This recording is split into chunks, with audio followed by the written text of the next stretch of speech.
Bon, quelques mots, puisque comme je n'ai pas pu être avec vous hier dans le cadre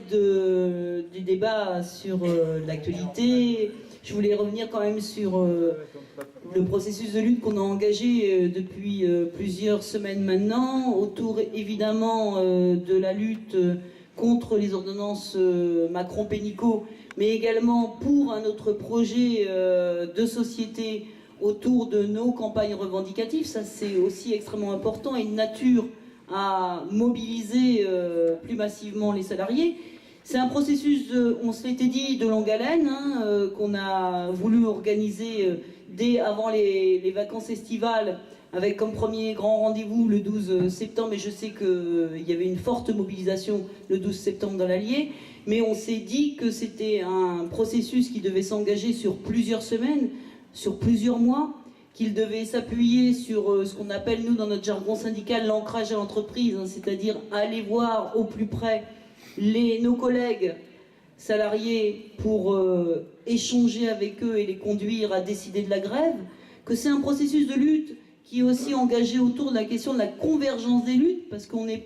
tous intimement persuadés que si les luttes ne démarrent pas des intérêts les plus immédiats des salariés au plus près dans la boîte, eh bien on n'arrivera pas à mobiliser massivement sur des sujets plus larges de type interprofessionnel autour du Code du travail par exemple, mais vous le savez, demain la question de la mise à mal de la sécurité sociale, les questions autour de la formation professionnelle et de l'apprentissage puisque les négociations s'ouvrent, la question de pénaliser les chômeurs à travers la réforme de l'assurance chômage, et puis hier, et c'est la raison pour laquelle je n'étais pas avec vous, la question de la retraite complémentaire puisqu'un nouveau dossier est ouvert par Emmanuel Macron et semble s'accélérer. Donc je voulais vous dire quelques mots là-dessus évidemment, parce que hier on avait une négociation donc, concernant la fusion du régime Agirc-Arrco. Vous vous souvenez que lors de la dernière négociation en 2015, la CGT n'a pas signé l'accord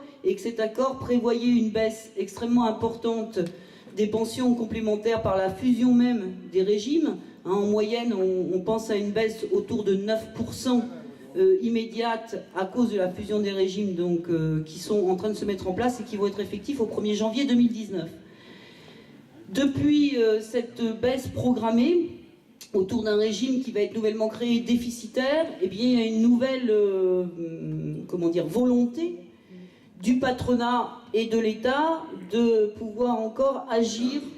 comme variable d'ajustement sur le niveau de pension des retraités pour maintenir artificiellement ce nouveau régime en équilibre. Et donc hier, lors de la première séance de négociation, il n'a pour le moment pas été possible d'assurer le maintien de ce qu'on appelle la valeur absolue du point des régimes complémentaires. Ce qui a toujours été le cas, dès la naissance des deux régimes, on n'a jamais fait baisser la valeur du point. Or, hier, le MEDEF impose la possibilité,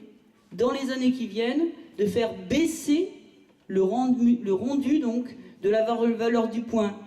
du nouveau régime, qu'ils appellent encore régime Agirc-Arrco, mais qui est fusionné, à la fois pour les futurs retraités, mais aussi pour les retraités actuels. C'est-à-dire que dès l'année prochaine, pour assurer un équilibre financier et ne pas ouvrir la question de l'augmentation des cotisations sociales, c'est dans le débat autour de toutes les questions de CSG, etc., que vous avez suivi ces dernières semaines, eh bien il pourrait décider de diminuer les pensions complémentaires. Ça nécessite évidemment une mobilisation, c'est encore un sujet supplémentaire pour mobiliser massivement le 16 novembre pour évidemment une réforme de retraite de progrès. Je précise que seule la CGT a dénoncé cette proposition, qu'on est pour l'instant seul à lutter pour que cette procédure ne soit pas dans le texte. On a une nouvelle négociation le 17 novembre, ça tombe bien, c'est le lendemain du 16.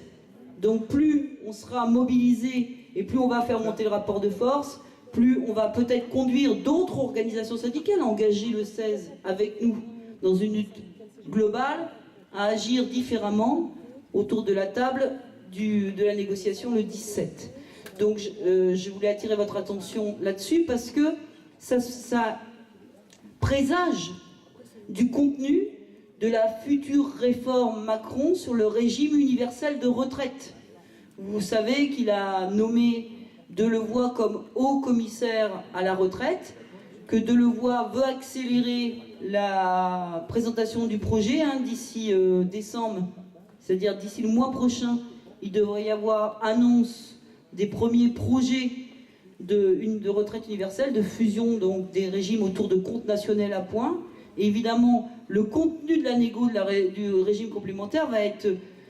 un indicateur certain sur le projet global de ce qu'ils veulent faire de la retraite d'ici, en gros, juin 2018. Donc il y a une lutte qui s'engage autour évidemment de la défense de la sécurité sociale au sens large. On n'est pas à poil là-dessus. On a des propositions, plutôt des propositions cohérentes d'un autre projet de société. Il y a un camarade qui le disait ce matin, vous avez sans doute, pour certains,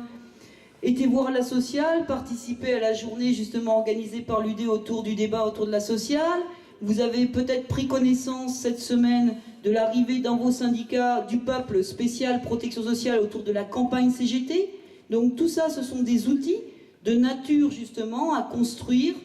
la prise de conscience de vos collègues pour une autre protection sociale, une sécurité sociale de haut niveau, pour des retraites à la hauteur, pour une réforme de progrès. Ça se conjugue avec notre lutte qui continue contre les ordonnances Macron et pour un code du travail de progrès et du XXIe siècle, autour notamment, rappelez-vous, du code du travail qu'on a mis en place avec des universitaires au début de l'année 2017. On a la campagne 32 heures, on a le nouveau statut de travail salarié, à nous de retrousser les manches et évidemment de porter toutes ces... de l'espoir aux gens surtout, de l'espoir pour qu'ils se mobilisent non seulement contre le projet Macron et de ce gouvernement, mais pour une autre société, parce qu'on est à un tournant de changement de société voulu par ceux qui gouvernent. Donc ensemble, le 16, soyons nombreux à être en grève, rassemblés et en capacité de porter d'autres revendications.